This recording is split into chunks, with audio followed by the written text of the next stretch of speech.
नमस्कार दोस्तों, मैं आपका समीर सर आप सबका अपने यूट्यूब चैनल पर बहुत बहुत स्वागत करता हूँ। जैसा कि आप जानते हैं कि हम अपने इस चैनल पर भारतीय संविधान का लेक्चर ले रहे हैं और आज का ये हमारा जो लेक्चर है संभवतः संविधान का अंतिम लेक्चर होगा, क्योंकि इससे पहले बहुत सारी चीज़ों को हमने अपलोड कर दिया है और हम पॉलिटी के समाप्त होने के बाद और भी सब्जेक्ट को लेकर आपके सामने आएंगे। फिलहाल इसके बाद हम करेंट अफेयर को लगातार करा रहे हैं। पहला वीडियो हमने अपलोड कर दिया है और आप जब तक देखें तब तक हो सकता है 2-4 वीडियो और अपलोड हो जाए, तो आप प्लेलिस्ट के सेक्शन में जा करके करेंट अफेयर को ज़रूर देखें, क्योंकि आपके एग्ज़ाम में लगभग 20% के अराउंड मतलब 30 से 35 क्वेश्चन जो है वो करेंट अफेयर का होता है, इसलिए करेंट अफेयर मस्ट होता है। फिलहाल आज के इस वीडियो में सबसे पहले हम शुरू करेंगे भारत के राष्ट्रीय चिन्ह से, नेशनल सिंबल से। कुछ चीज़ों को हमने छोड़ दिया था, हमने सोचा था बाद में कराएंगे, इंपॉर्टेंट बहुत है क्योंकि अक्सर एग्जाम में आता है। तो देखिए, अगर हम नेशनल सिंबल की बात करें तो भारत का राष्ट्रीय प्रतीक सारनाथ स्थित अशोक स्तंभ के शीर्ष भाग की अनुकृति है। जैसा कि आप कहीं भी देख लेते हैं तो अशोक स्तंभ अगर आपको कहीं देखने को ना मिले तो आप यूट्यूब पे सर्च कर लीजिएगा, या आप 2 रुपये का जो सिक्का आता है उस पर देख लीजिएगा। तो उस पर जो अशोक स्तंभ है उस पर शीर्ष भाग का जो अनुकृति है, जो आपको शेर दिखता है, वो पूरा राष्ट्रीय प्रतीक के रूप में लिया गया है। कहाँ से लिया गया है? सारनाथ स्थित अशोक स्तंभ के शीर्ष भाग की अनुकृति है। भारत सरकार ने इसे यानी कि राष्ट्रीय प्रतीक की बात करें तो 26 जनवरी 1950 को अपनाया था। कब अपनाया था? 26 जनवरी 1950 को। इसके नीचे जो है सत्यमेव जयते लिखा हुआ है, मतलब सत्य की हमेशा विजय होती है, सत्यमेव जयते। और ये जो सत्यमेव जयते लिखा हुआ शब्द है ये उपनिषद से लिया गया है। कौन से उपनिषद से?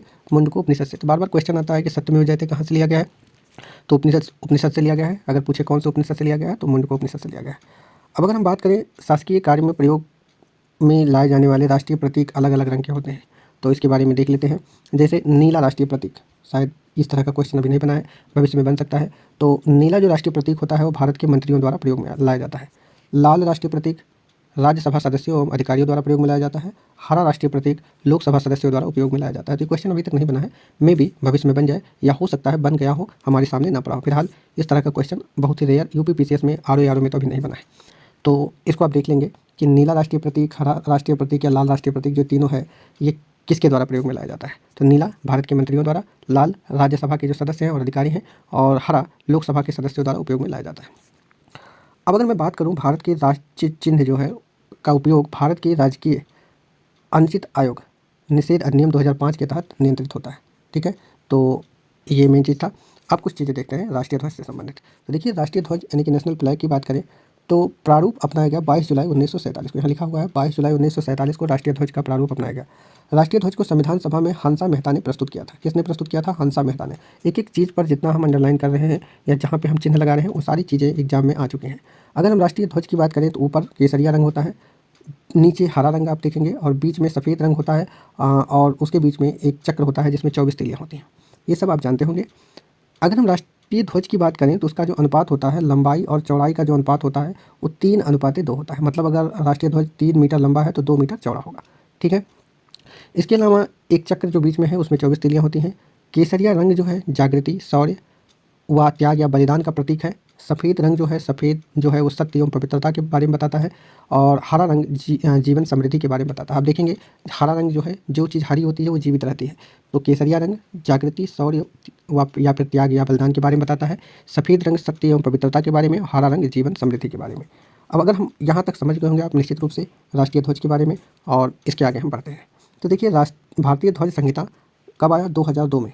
पहली चीज़ तो आ सकता है सवाल कि भारतीय ध्वज संहिता कब आया, तो 2002। इसके अनुसार सभी भारतीय नागरिकों एवं निजी संस्थाओं आदि को भी राष्ट्रीय ध्वज प्रदर्शन का अधिकार है। और ये अभी सुप्रीम कोर्ट का डिसीजन भी आया था, तो कोई भी अपने घर पे या फिर कहीं पर भी राष्ट्रीय ध्वज फहरा सकता है। अब अगर बात करें, जनवरी 2004 को एक महत्वपूर्ण निर्णय में उच्चतम न्यायालय ने घोषणा किया कि संविधान के अनुच्छेद 19(1)(a) के अधीन, कौन सा अनुच्छेद? वाक एवं अभिव्यक्ति की स्वतंत्रता, जिसे आप कहते हैं 19(1) का सेक्शन ए के अधीन जो राष्ट्रीय ध्वज फहराना नागरिकों का मूल अधिकार है। ये आपका फंडामेंटल राइट है। सुप्रीम कोर्ट ने डिसीजन दे दिया है कि आप जो है अपने घर पे, कहीं पर भी, अपने दफ्तर में आप राष्ट्रीय ध्वज को फहरा सकते हैं, और आपका ये फंडामेंटल राइट है, मूल अधिकार है। इस समय मुख्य न्यायाधीश जो थे वो BN खेर थे। तो हो सकता है सवाल बन जाए कभी भी, और वही इस निर्णय के अध्यक्ष भी थे, BN खेर। तो आगे हम इसके बाद देखते हैं राष्ट्रीय ध्वज को राष्ट्रीय शोक के टाइम जो है, जब राष्ट्रीय शोक का समय होता है उस समय थोड़ा सा झुका दिया जाता है। राष्ट्रपति, प्रधानमंत्री, उपराष्ट्रपति के निधन हो जाने पर संपूर्ण देश में राष्ट्रीय ध्वज को 12 दिनों के लिए झुका दिया जाता है। अगर राष्ट्रपति जी, पहले तो ईश्वर न करे ऐसा हो, लेकिन अगर राष्ट्रपति हैं, प्रधानमंत्री हैं, उपराष्ट्रपति हैं, इन लोगों का अगर निधन हो जाता है तो राष्ट्रीय ध्वज को कितने दिनों के लिए? 12 दिनों के लिए झुका दिया जाता है। वहीं पूर्व राष्ट्रपति, पूर्व प्रधानमंत्री एवं पूर्व उपराष्ट्रपति के निधन पर अगर निधन हो जाता है तो राष्ट्रीय ध्वज को 7 दिनों के लिए झुकाया जा सकता है, मतलब झुका दिया जाता है। तो ये चीज़ मेन चीज़ है।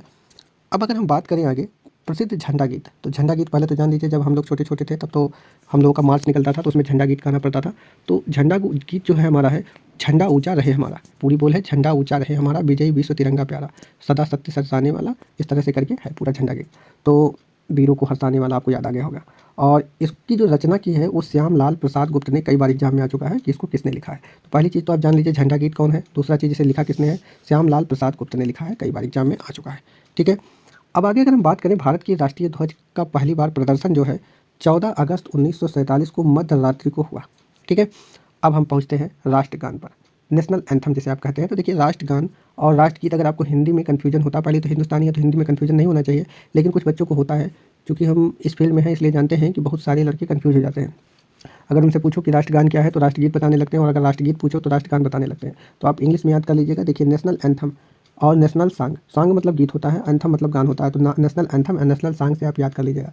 जो राष्ट्रगान यानी कि नेशनल एंथम है वो जन गण मन है, और जो राष्ट्रगीत है वो जो है वंदे मातरम है। ठीक है, तो सीधे सीधे हम राष्ट्रगान की, नेशनल एंथम की बात करते हैं। तो आप जान गए जन गण मन। ठीक है, लिखा किसने, रविन्द्रनाथ ठाकुर या रविन्द्रनाथ टैगोर कह सकते हैं। मूल रूप इसका बांग्ला है, और इसके हिंदी संस्करण को संविधान सभा ने 24 जनवरी 1950 को भारत के राष्ट्रगान को स्वीकार किया। मतलब इसके हिंदी संस्करण को कहें तो 24 जनवरी 1950 को राष्ट्रगान के रूप में किसने स्वीकार किया, संविधान सभा ने। तो कई बार एक तारीख पूछ लिया है 24 जनवरी 1950 को लेकर के। ठीक है, अगर इसके गायन की बात करें तो 52 सेकंड लगता है इसको गाने में, 52 सेकंड्स। इसका संक्षिप्त गायन जो है 20 सेकंड में भी हो सकता है, कई जगहों पर किया जाता है। इसकी पहली, इसमें जब संक्षिप्त गान होता है तो पहली और अंतिम पंक्ति गाई जाती है। अगर हम आगे देखें तो सर्वप्रथम राष्ट्रीय गान को 27 दिसंबर 1911 को भारतीय कांग्रेस के कोलकाता अधिवेशन, जिसके अध्यक्ष पंडित बिशन नारायण दत्त थे, इसमें गाया गया। तो अगर पूछा जाता है कि सर्वप्रथम राष्ट्रगान को यानी कि नेशनल एंथम को कब गाया गया, तो 27 दिसंबर 1911 मतलब 1911। कौन से अधिवेशन में, भारतीय राष्ट्रीय कांग्रेस के कोलकाता अधिवेशन में। अगर पूछे कि इस अधिवेशन के अध्यक्ष कौन थे, तो पंडित बिशन नारायण दत्त थे। ठीक है, एग्जाम में क्वेश्चन बन चुके हैं इसलिए मैंने इतना स्पष्ट किया। अब अगर बात करें राष्ट्रगान को रविन्द्रनाथ ठाकुर ने 1912 में तत्वबोधिनी उनकी पत्रिका है, भारत भाग्य विधाता शीर्षक से प्रकाशित किया। तो कई बार एग्जाम में पूछ लेता है कि राष्ट्रगान को रविन्द्रनाथ ठाकुर ने जब 1912 में तत्वबोधिनी में प्रकाशित किया तो उसका शीर्षक क्या था, भारत भाग्य विधाता। हालांकि कहीं से भी क्वेश्चन पूछा जा सकता है, 2012 को भी पूछ सकता है, किसने प्रकाशित किया है भी पूछ सकता है, कौन सी बुक में प्रकाशित किया है भी पूछा जा सकता है। इसके अलावा 1919 में मॉर्निंग सॉन्ग ऑफ इंडिया के नाम से अंग्रेजी अनुवाद इसका हुआ। ठीक है, तो ये चीज़ें अब तक थी। अब अगर बात करें राष्ट्रगान के वर्तमान संगीतमय धुन को बनाने का जो श्रेय है वो कैप्टन राम सिंह ठाकुर को है, और ये INA के सिपाही थे। ठीक है, मतलब भारतीय राष्ट्रीय आर्मी जो है, इंडियन नेशनल आर्मी जो है के सिपाही थे कैप्टन राम सिंह ठाकुर। उन्होंने इसके वर्तमान स्वरूप को यानी कि राष्ट्रगान नेशनल एंथम के वर्तमान स्वरूप को बनाया है। अब अगर बात करें राष्ट्रगीत की, देखिए नेशनल सॉन्ग की बात करें, अभी तक नेशनल एंथम की बात कर रहे थे। नेशनल सॉन्ग की बोल है वंदे मातरम। आप सब जानते होंगे किस बुक से लिया गया है, आनंद मठ से लिया गया है, और इसके लेखक कौन है, बंकिम चंद्र चटर्जी। ठीक है, गीत के रूप में स्वीकार किया गया इसको 26 जनवरी 1950 को। ठीक है, सर्वप्रथम 1896 में INC के अधिवेशन में, मतलब भारतीय राष्ट्रीय कांग्रेस के अधिवेशन में इसको गाया गया। इस अधिवेशन की अध्यक्षता जो है रहीमतुल्लाह सयानी ने किया था। ठीक है, इसके बाद इसको गाने का समय जो है 1 मिनट 5 सेकंड तक है। कितना है, 1 मिनट 5 सेकंड। तो वंदे मातरम, सुजलाम सुफलाम मलयज सुतलाम जो है पूरा राष्ट्रीय जो गीत है, नेशनल सॉन्ग है, उसको गाने का जो पूरा टाइम है 1 मिनट 5 सेकंड।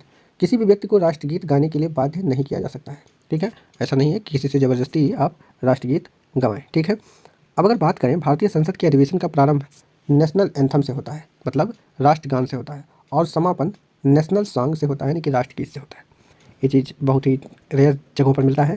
तो भारतीय संसद के अधिवेशन का जो प्रारंभ होता है नेशनल एंथम से होता है, और जो समापन होता है वो नेशनल सॉन्ग से होता है। ठीक है, अब हम बात करेंगे राष्ट्रीय कैलेंडर की। देखिए राष्ट्रीय कैलेंडर जो है ग्रिगोरियन कैलेंडर पर आधारित है, कई बार एग्जाम में आ चुका है। राष्ट्रीय कैलेंडर ग्रिगोरियन कैलेंडर के साथ देश भर के लिए शक संवत पर आधारित है। कौन से संवत पर, शक संवत पर। राष्ट्रीय पंचांग को सरकारी प्रयोग के लिए 22 मार्च 1957 को अपनाया गया। कब अपनाया गया, 22 मार्च 1957 को। इसका पहला महीना जो है वो चैत्र है। पहला महीना कौन सा है, चैत्र है। यह सामान्यतः 22 मार्च को जो है सामान्य वर्ष में पड़ता है और 21 मार्च को लीप ईयर में पड़ता है। जैसा कि आप सब लीप ईयर का कॉन्सेप्ट जानते होंगे। तो जब लीप ईयर रहेगा तो जो चैत्र का पहला महीना, मतलब पहला महीना इसका जो चैत्र का पहला दिन पड़ेगा वो कब पड़ेगा? 21 मार्च को। और जब लीप ईयर नहीं रहेगा, सामान्य वर्ष रहेगा, तो ये 22 मार्च को पड़ेगा। कई बार एग्जाम में सारे क्वेश्चन आ चुके हैं, इसलिए क्वेश्चन को जरूर करिएगा। अब अगर हम बात करें राष्ट्रीय पुष्प, ये कमल है। आप सब जानते होंगे नेलम्बो न्यूसीफेरा गार्टन इसका बॉटनिकल नेम है। ठीक है। इसके अलावा राष्ट्रीय पक्षी मयूर है। पाओ क्रिस्टेसस इसका जूलॉजिकल नेम है। ठीक है। इसके अलावा राष्ट्रीय पशु बाघ है, इसका जो जूलॉजिकल नेम है पैंथेरा टाइग्रिस लिनायस है। राष्ट्रीय फल आम है, बॉटनिकल नेम मेनिगी फेरा इंडिका है। राष्ट्रीय वृक्ष बरगद है और इसका जो बॉटनिकल नेम है वो फाइकस बेंधा लेंसिस है। फाइकस बेंधा लेंसिस। वहीं राष्ट्रीय नदी जो है वो गंगा है। गंगा को राष्ट्रीय नदी घोषित किया गया 4 नवंबर 2008 को। तो ये डेट इंपॉर्टेंट है, कभी भी सवाल बन सकता है। राष्ट्रीय जलीय जीव जो है डॉल्फिन है, गंगा डॉल्फिन, और इसका जूलॉजिकल नेम जो है प्लाटानिस्टा गैंगेटिक है। और 5 अक्टूबर 2009 को राष्ट्रीय जलीय जीव इसे घोषित किया गया। तो एग्जाम में क्वेश्चन आ सकता है। अब अगर हम बात करें राष्ट्रीय विरासत पशु जो है हाथी है और इसका जो है जूलॉजिकल नेम है एलिफास इंडिका। तो यहाँ तक हमने अब तक देखा। अब हम कुछ समितियों के बारे में डिस्कस करेंगे। देखिए, कोई भी यूपी का एग्जाम होगा, चाहे आर ओ हो या फिर पीसीएस का एग्ज़ाम हो या किसी भी थ्रू कोई भी एग्ज़ाम हो, चाहे यूपी ट्रिपल एससी का एग्ज़ाम हो, मतलब अध्ययन चयन आयोग से कोई एग्ज़ाम हो, या फिर टीजीटी पीजीटी हो। देखिए, कोई भी एग्ज़ाम हो जहाँ पॉलिटी से सवाल बनते हों, वहाँ संसद की वित्तीय समितियों से एक सवाल जरूर आता है हर साल। आप कोई भी ऐसा पेपर नहीं देखेंगे जहाँ यहाँ से सवाल ना आया हो। तो कुछ चीज़ें हैं, कॉमन चीज़ें जिसको बार बार पूछता है। देखिए, पहला चीज़ हम डिस्कस करेंगे प्राक्कलन समिति के बारे में। देखिए, प्राक्कलन समिति के जो कुल सदस्य होंगे वो 30 होंगे। सदस्य इसके केवल लोकसभा से लिए जाते हैं। इसमें राज्यसभा सदस्यों को शामिल नहीं किया जाता है। प्राक्कलन समिति में केवल लोकसभा के सदस्य होते हैं और ये संसद की सबसे बड़ी समिति है। 30 सदस्य भी हैं। इस समिति के सदस्यों का चुनाव प्रत्येक वर्ष आनुपातिक प्रतिनिधित्व के अनुसार एकल संक्रमणीय मत के माध्यम से किया जाता है। ठीक है। इसके सदस्यों का जो कार्यकाल है 1 वर्ष तक का होता है। समिति का अध्यक्ष लोकसभा अध्यक्ष द्वारा मनोनीत किया जाता है, किंतु यदि लोकसभा का उपाध्यक्ष इस समिति में चुना जाता है तो फिर वही समिति का अध्यक्ष चुना जाता है। फिलहाल समिति का जो अध्यक्ष होगा वो लोकसभा अध्यक्ष द्वारा मनोनीत होगा। ठीक है। यह समिति निम्न विषयों पर अपनी रिपोर्ट देती है। पहला है सरकारी खर्च में कैसे कमी लाई जाए। पहला काम क्या बताती है? सरकारी खर्च में कैसे कमी लाई जाए। दूसरा, संगठन में कैसे कुशलता लाई जाए। और तीसरा, प्रशासन में कैसे सुधार लाई जाए। ठीक है। अब अगर बात करें प्राक्कलन समिति के प्रतिवेदन पर संसद में बहस नहीं होती है। प्राक्कलन समिति के प्रतिवेदन पर संसद में बहस नहीं होती है, परंतु यह समिति अपना कार्य वर्ष भर करती है और अपना दृष्टिकोण सदन के समक्ष रखती है। ठीक है।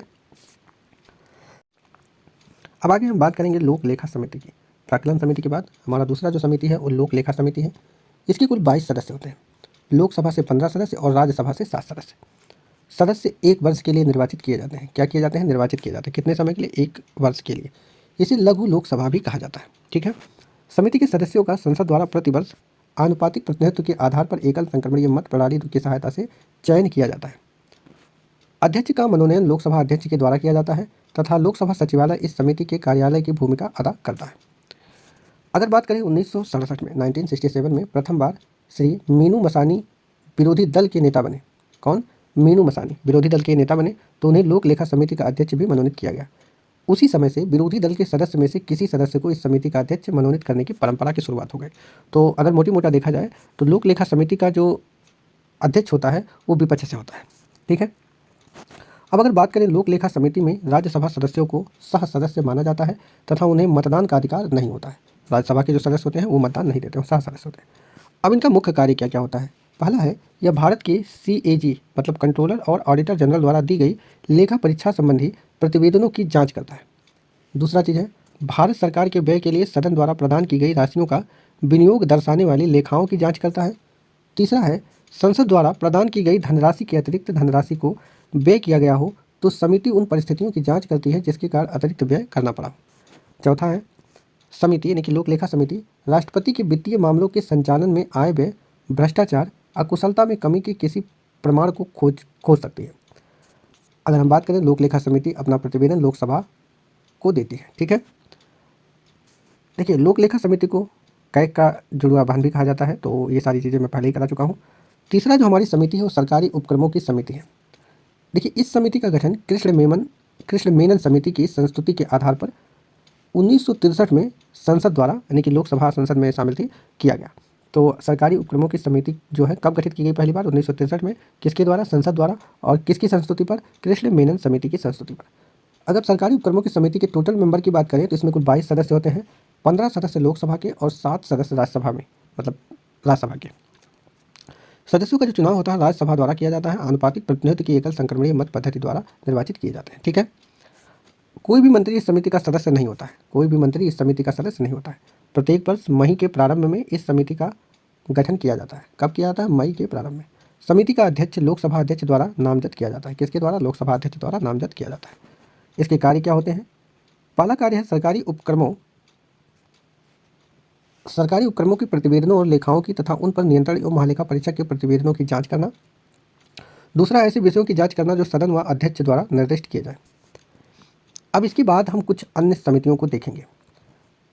पहला है कार्य मंत्रणा समिति। लोकसभा की कार्य मंत्रणा समिति में अध्यक्ष सहित कुल 15 सदस्य होते हैं। लोकसभा का अध्यक्ष इसका पदेन अध्यक्ष होता है। राज्यसभा की कार्य मंत्रणा समिति में इसकी सभा का सभापति इसका पदेन सभापति होता है। दूसरा है गैर सरकारी सदस्यों के विधेयकों तथा संकल्प संबंधी समिति। इसका गठन लोकसभा में किया जाता है। इस समिति में 15 सदस्य होते हैं। लोकसभा उपाध्यक्ष जो होता है इस समिति का अध्यक्ष होता है। किसका? गैर सरकारी सदस्यों के विधेयकों तथा संकल्प संबंधी समिति का। नियम समिति। नियम समिति जो है, लोकसभा की नियम समिति में लोकसभा अध्यक्ष सहित 15 सदस्य होते हैं, जबकि राज्यसभा की नियम समिति में सभापति एवं उपसभापति सहित 16 सदस्य होते हैं। लोकसभा के अध्यक्ष व राज्यसभा के सभापति अपने अपने सदन के समितियों के पदेन अध्यक्ष होते हैं। अगला है SC/ST की कल्याण संबंधी समिति, मतलब अनुसूचित जाति अनुसूचित जनजाति कल्याण संबंधी समिति। इसकी टोटल मेंबर जो होते हैं 30 होते हैं। कितने मेंबर होते हैं? 30। 10 राज्यसभा से और 20 लोकसभा से। अगला है ग्रंथालय समिति। इसके टोटल मेंबर जो होते हैं 9 होते हैं। 6 लोकसभा अध्यक्ष द्वारा मनोनीत होते हैं और 3 राज्यसभा के होते हैं। तो टोटल 9, मतलब राज्यसभा अध्यक्ष द्वारा 3 मनोनीत होते हैं और 6 लोकसभा अध्यक्ष द्वारा। तो ग्रंथालय समिति में टोटल 9 मेंबर होते हैं। 6 जो मेंबर हैं वो लोकसभा अध्यक्ष मनोनीत करता है और 3 राज्यसभा अध्यक्ष। इस समिति का गठन प्रत्येक वर्ष किया जाता है। ठीक है। अब यहाँ तक हमने समिति के बारे में डिस्कस किया। अब आता है पंचायती राज की बारी। देखिए, अगर हम पंचायती राज की बात करें तो भारत में लॉर्ड रिपन को स्थानीय शासन का पिता कहा जाता है। मतलब स्थानीय स्वशासन या स्थानीय शासन का जो पिता है, फादर है, वो कौन किसे कहा जाता है भारत में? लॉर्ड रिपन को। पंचायती राज व्यवस्था का मूल उद्देश्य विकास की में जन भागीदारी को सुनिश्चित करना है तथा लोकतांत्रिक विकेंद्रीकरण को बढ़ावा देना है। कई बार एग्जाम में आ चुका है। अब अगर हम बात करें पंचायती राज का शुभारंभ जो हुआ है स्वतंत्र भारत में 2 अक्टूबर 1959 को जवाहरलाल नेहरू द्वारा राजस्थान के नागौर जिले में हुआ। कई बार सारे क्वेश्चन बन चुके हैं, आप क्वेश्चन जरूर देखिएगा। 11 अक्टूबर 1959 को नेहरू जी ने आंध्र प्रदेश राज्य में पंचायती राज को प्रारंभ किया। मतलब अगर दूसरा राज्य पूछा जाए तो आंध्र प्रदेश हो जाएगा, पहला कौन है? राजस्थान। अब अगर बात करें पंचायत की समावधि, जो पंचायत की समयावधि होती है उसकी प्रथम अधिवेशन के लिए नियत तारीख से 5 वर्ष की होती है। ठीक है। तो पंचायतों की जो समय होता है वो 5 साल के लिए होता है, उसके प्रथम अधिवेशन के लिए नियत तारीख से। अगला है आगे इसमें, यदि किसी पंचायत को समय से पहले विघटित कर दिया जाता है तो उसका निर्वाचन 6 महीने के भीतर हो जाना चाहिए। ठीक है।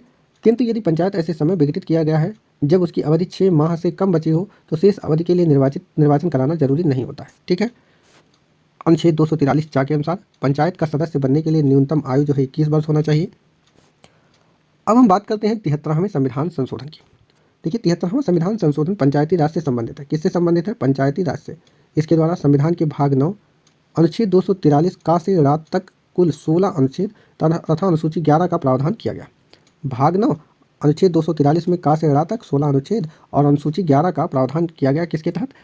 73वां यानी कि 73 कॉन्स्टिट्यूशनल अमेंडमेंट यानी कि संविधान संशोधन के द्वारा। और किससे संबंधित है? पंचायती राज से। बहुत बार एग्जाम में आ चुका है।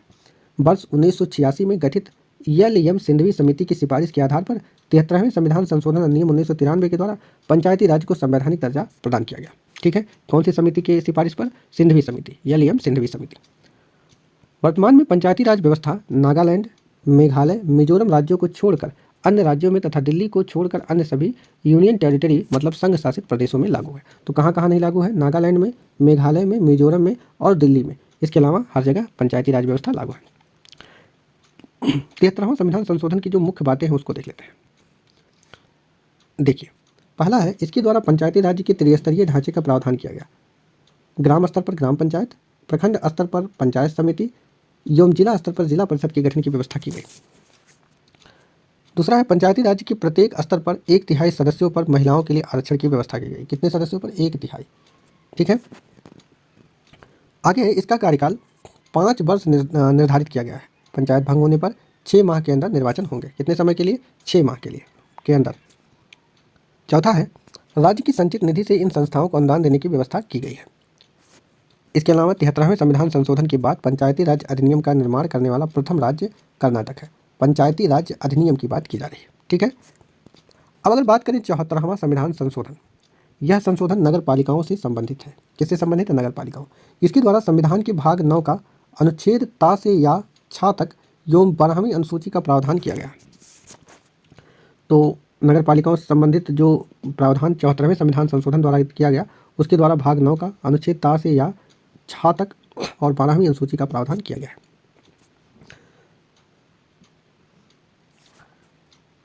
देखिए, नगर पालिकाओं को 12वीं अनुसूची में वर्णित कुल 18 विषयों पर विधि बनाने की शक्ति प्राप्त है।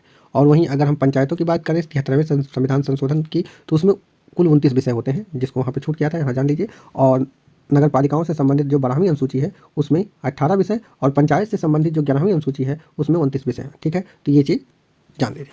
मुख्य बात क्या है? नगर पालिकाओं में महिलाओं के लिए 1/3 भाग स्थान जो है आरक्षित है। नगर पालिकाओं में शेड्यूल कास्ट और शेड्यूल ट्राइब्स मतलब अनुसूचित जाति और अनुसूचित जनजाति के लिए भी आरक्षण की व्यवस्था की गई है। आगे है नगर पालिकाओं का कार्यकाल 5 वर्ष का होगा। कितने वर्ष का होगा? 5 वर्ष का होगा। और अगर विघटन की स्थिति में 6 माह के अंदर चुनाव कराना होगा।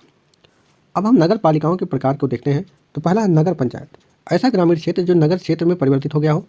नगर परिषद छोटी नगर क्षेत्र के लिए है, और नगर निगम बड़े नगर क्षेत्र के लिए है। अब अगर हम बात करें नगर निगम की स्थापना सर्वप्रथम कहाँ हुई थी? तो मद्रास में हुई थी। देखिए, पंचायती राज्य में सुधार के लिए समय समय पर अनेक समितियां बनी, जिसके बारे में एग्जाम में अक्सर पूछता है। तो जान लीजिए, सबसे पहले बलवंत राय मेहता समिति कब बनी? 1957 में। तारीख कई बार पूछा गया है। 1952 की सामुदायिक विकास कार्यक्रम की असफलता के कारणों की समीक्षा के लिए 1956 में BR मेहता यानी कि बलवंत राय मेहता की अध्यक्षता में समिति का गठन किया गया। समिति द्वारा 1957 में रिपोर्ट प्रस्तुत किया गया। ठीक है। देखिए, इस समिति ने पंचायती राज व्यवस्था लागू करने पर बल दिया, जिसे लोकतांत्रिक विकेंद्रीकरण का नाम दिया गया। इस समिति ने त्रिस्तरीय पंचायती राज व्यवस्था बनाने का सुझाव दिया। कौन से स्तर का? 3 स्तर पर, त्रिस्तरीय।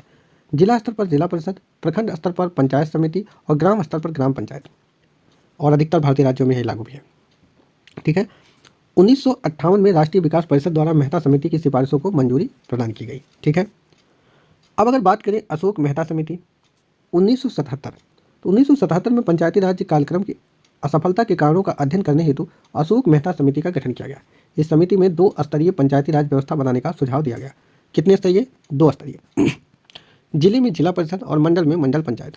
इस समिति के सुझाव को लागू नहीं किया गया। अगला चीज़ है PVK राव समिति 1985 में बनी।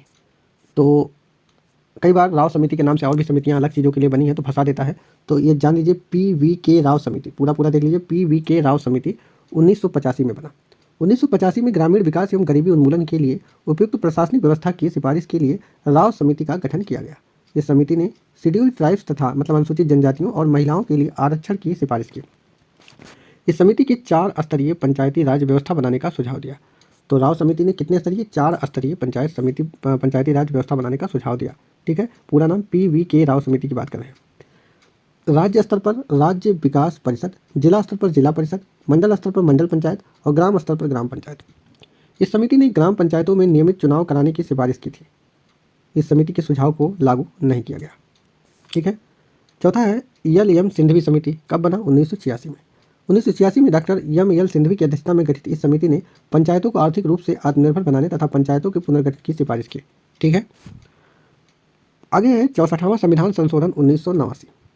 1989 यानी कि 1989 में पंचायतों को संवैधानिक दर्जा देने के लिए तत्कालीन राजीव गांधी सरकार द्वारा संसद के 64वां संविधान संशोधन विधेयक पेश किया गया, परंतु यह विधेयक लोकसभा में पारित होने के बाद राज्यसभा में अस्वीकार हो गया। जैसा कि आप जानते हैं कि संविधान संशोधन विधेयक को दोनों सदन में विशेष बहुमत से पारित होना चाहिए, तो राज्यसभा में क्या हो गया? अस्वीकार हो गया। अगला है 73वां संविधान संशोधन 1993, जिसके बारे में ऊपर हमने पढ़ा। इसके अंतर्गत संविधान में 11वीं अनुसूची जोड़ी गई। इसके पंचायती राज संबंधी प्रावधानों को सम्मिलित किया गया। इस संशोधन द्वारा संविधान में भाग 9 जोड़ा गया। इसमें अनुच्छेद 243 और अनुच्छेद 243 का से रा तक अनुच्छेद है। और 73वें संविधान संशोधन से भाग 9 ज्ञान सूची 11 में जो है टोटल 29 विषय हैं। अगला है पी के थुंगल समिति। तो देखिए, पी के थुंगल समिति जो बनी 1988 में बनी। इसने पंचायती राज व्यवस्था को शक्तिशाली बनाने हेतु संवैधानिक दर्जा दिलाने की सिफारिश की। इस समिति के सुझाव के आधार पर 1989 में संविधान संशोधन विधेयक प्रस्तुत किया गया। राज्यसभा में बहुमत न होने पर यह विधेयक पारित नहीं हुआ। तो ये थुंगल समिति तक हमने अब तक देखा और हमें पूरा यकीन है कि आप लोगों को समझ में सारी चीज़ें आई होंगी और आपका काम है क्वेश्चन करते रहना। कुछ चीज़ें मैं देखूंगा कि अगर कुछ छूट गया होगा या कुछ ऐसी चीज़ें हैं जो बतानी ज़रूरी हैं और हमने मिस कर दिया है, तो हम अपनी समीक्षा स्वयं करेंगे और उन सारी चीज़ों को कभी ना कभी अगर एक दो चीज़ें छूट गई होंगी तो उसको मैं बाद में करवा दूँगा। आपका काम है आए हुए क्वेश्चन को करिए। और कुछ टर्मिनोलॉजी होती है जो किसी भी बुक में कहीं भी मिल जाएगी, जैसे शून्यकाल क्या होता है और बजट के बारे में थोड़ी बहुत चीज़ें होती हैं। तो उन सारी टेक्निकल चीज़ों को आप किसी बुक से देख लेंगे और इसके अलावा जब क्वेश्चन करेंगे तो आई हुई चीज़ें जो हैं उसमें बहुत सारी चीज़ें आपको मिल जाएंगी। तो पॉलिटी का सेक्शन आपके लिए समाप्त होता है आज और हमें पूरा यकीन है कि आपको सारी चीज़ें अच्छे से समझ में आई होंगी। बशर्ते आप मेहनत से पढ़िए। करंट अफेयर का वीडियो हम रेगुलर अपलोड कर दिया करेंगे। अगर कोशिश करेंगे कि एक हफ्ते में 1 से 2 वीडियो अपलोड करें, क्योंकि बहुत ज़्यादा वीडियो अपलोड करने से आप भी ऊब जाएंगे।